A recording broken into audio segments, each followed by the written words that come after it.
Assalamualaikum warahmatullahi wabarakatuh. Ya, ketemu lagi dengan manajemen keuangan 1. Kali ini kita akan membahas tentang manajemen persediaan. Nah, kemarin-kemarin sudah membahas tentang kinerja perusahaan. Sekarang kita lanjut ke manajemen persediaan. Sebenarnya persediaan itu apa? Kemudian apa saja faktor penentunya? Kemudian apa saja jenis biaya yang terkait dengan persediaan, dan di sini teman-teman semua akan mulai memahami tentang bagaimana perhitungan tentang persediaan.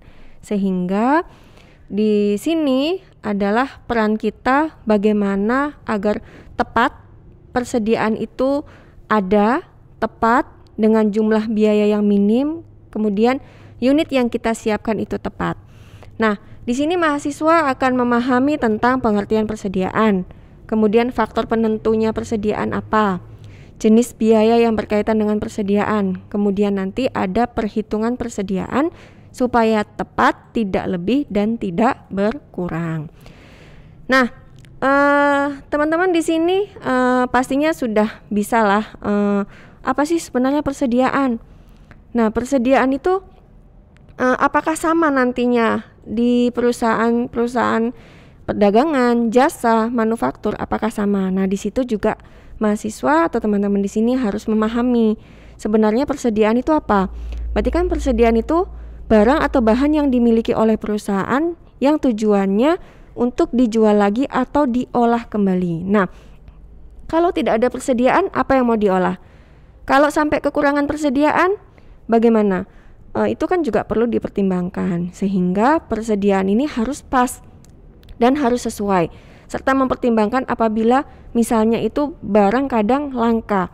Nah, bagaimana nanti kalau kelebihan persediaan? Resikonya juga sangat berat, sehingga di situ teman-teman di sini memahami dulu apa sebenarnya manajemen persediaan.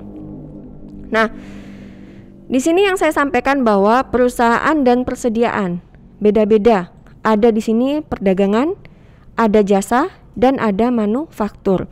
Nah, di perdagangan itu pemahaman teman-teman tentang perdagangan itu apa? Bahwa perusahaan yang usahanya kan membeli barang dagang dalam bentuk yang siap dijual. Nah, apakah di sini perlu tentang persediaan barang dagangan? Ya perlu. Kenapa? Barang dagangan itu kan contohnya misalnya sudah jadi ya, kita jual baju. Nah, bajunya itu udah dalam bentuk barang jadi.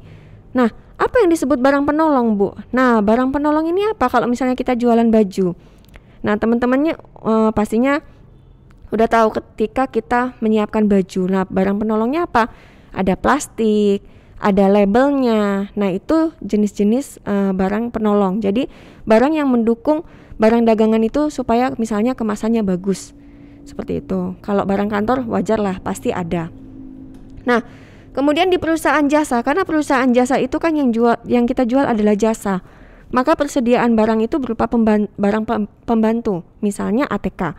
Kayak gitu, ATK kan juga perlu kan untuk mendukung apa yang kita kerjakan. Nah, di sini yang paling beda adalah manufaktur. Nah, manufaktur itu kan kita mulai untuk mengolah bahan baku. Jadi di sini ada bahan mentahnya.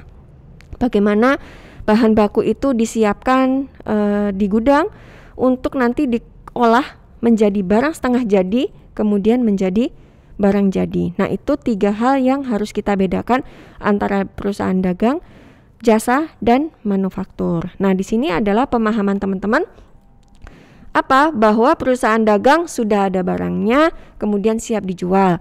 Kemudian perusahaan jasa berarti kan perusahaan yang memberikan jasa kepada orang lain. Sedangkan yang ketiga, perusahaan manufaktur itu menjual produk yang menjual barang yang akan dijual. Jadi ada tingkatan produksinya, mulai dari bahan mentah, setengah jadi, menjadi barang jadi. Nah, itu yang harus kita pahami tentang persediaan di beberapa perusahaan.